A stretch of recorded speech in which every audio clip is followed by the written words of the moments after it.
வணக்கம். தமிழ் ஃபுட் கார்னரில் இன்றைக்கி நெய் அடை பண்ண போகிறோம்.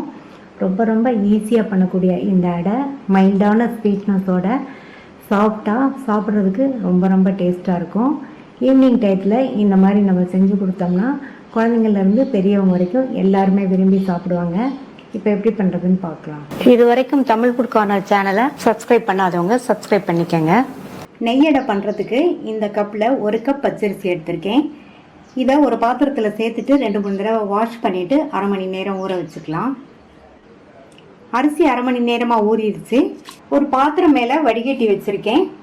இந்த அரிசியை இதில் சேர்த்துட்டு இதில் உள்ள தண்ணியை கம்ப்ளீட்டாக வடிய விட்டுருங்க. தண்ணியெல்லாம் நல்லா வடிஞ்சிருச்சு.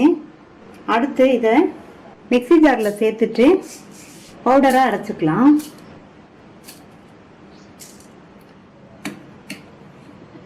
அரைச்சாச்சு. இதை அடுத்து நம்ம சலிக்கணும். சலிக்கிறதுக்கு மாவு சலிக்கிற சல்லடையாக வச்சுக்கிறாதீங்க, ரவை சலிக்கிற சல்லடையாக இருக்கட்டும். ஏன்னா இந்த மாவு லேஸ் கொரப்பாக இருந்தால் தான் நல்லாயிருக்கும். இதில் கொஞ்சம் கொஞ்சமாக சேர்த்து சலிச்சுக்கலாம்.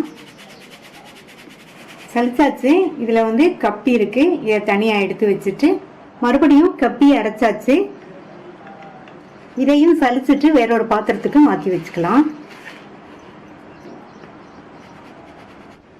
மாவு பாத்திரத்துக்கு மாற்றியாச்சு. இது கூட நம்ம அரிசி எடுத்த கப்பில் அரை கப் அளவுக்கு தேங்காய் துருவல் சேர்க்குறேன்.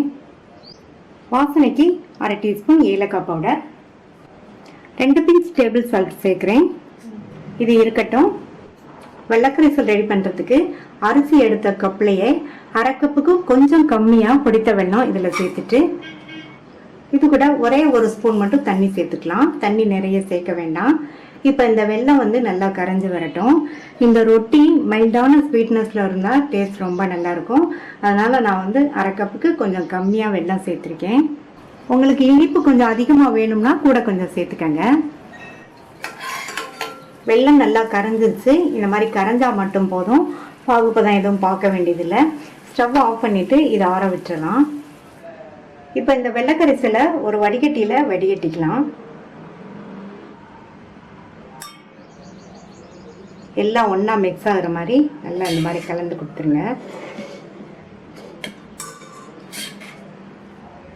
இந்த மாதிரி கலந்துட்டு அடுத்து நம்ம கையை வச்சு பிசைஞ்சுக்கலாம்.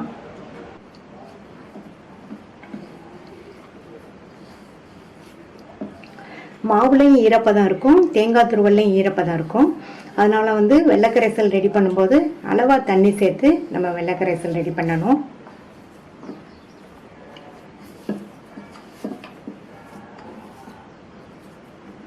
மாவு இந்த பக்குவத்துக்கு இருந்ததுன்னா நம்ம அடையை தட்டி போடுறதுக்கு சரியாக இருக்கும்.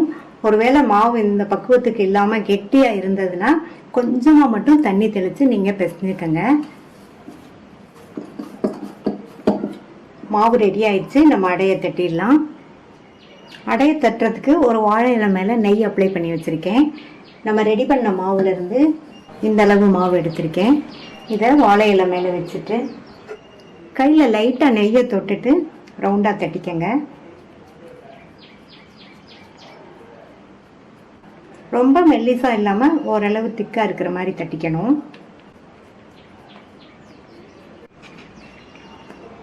இந்த அளவு திக்னஸ்க்கு இருக்கிற மாதிரி தட்டிக்கங்க. அடுத்து இன்னொரு இலையில் நெய் அப்ளை பண்ணி வச்சுருக்கேன். மாவு எடுத்து லைட்டாக நெய்யை தொட்டுட்டு ரவுண்டாக தட்டிக்கலாம். இந்த மாதிரி தட்டி வச்சிட்டோம்னா நமக்கு போடுறதுக்கு ஈஸியாக இருக்கும். அவ்வளோதான், போட்டு எடுத்துடலாம். தோசைக்கல் போட்டு சூடாயிடுச்சு. நம்ம தட்டி வச்ச அடைய இலையோடையே இதில் சேர்த்துட்டு மெதுவாக எடுத்துருங்க.